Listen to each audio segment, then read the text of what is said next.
అదే ఇక్కడ నీతిమంతులు పో మార్గము సమముగా ఉండును. నీతిమంతులు ఎవరైనా ఉంటే పిల్లరా భూమి యందు వారి మార్గాలు మనం ఏం చేయాలన్నా సరే, ఏం చేసినా దేవుని యొక్క ఇష్టానుసారంగా చేస్తాడు నీతిమంతుడు.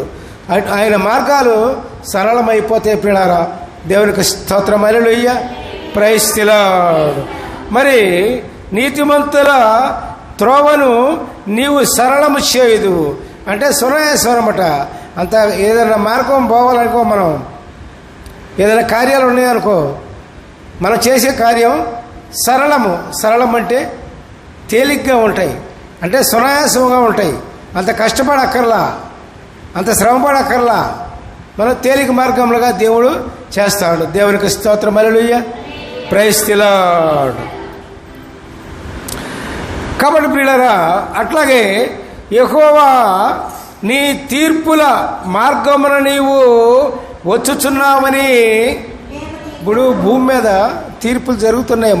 మొన్న కూడా ఒకసారి చెప్పుకున్నాం. ఇది తీర్పుల మార్గమున నీవు వచ్చుచున్నావని మేము నీ కొరకు కనిపెట్టుకొచ్చున్నాము.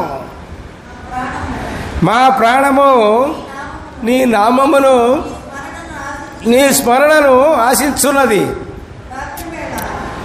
రాత్రివేళ నా ప్రాణము నిన్ను ఆశించున్నది. నాలోనున్న ఆత్మ ఆసక్తితో నిన్ను ఆశ్రయించున్నది. నీ తీర్పులు లోకమునకు రాగా లోక నివాసులు నీతిని నేర్చుకుందరు. హల్లెలూయా, ప్రైజ్ ది లార్డ్.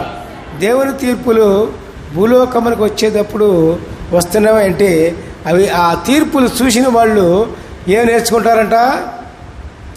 నీతిని నేర్చుకుంటారు. ఆ తీర్పులు చూసి కూడా నీతి మార్గం నేర్చుకోకపోతే ఎవరేం చేయలేరు. తీర్పులు భూలోకంలో జరుగుతున్నాయి. ఏ పని చేసిన వాళ్ళకి ఆ తీర్పు ఉంటుంది. మంచి చేసిన వాడికి మంచి జరుగుతుంది, చెడు చేసిన వారికి చెడే జరుగుతుంది.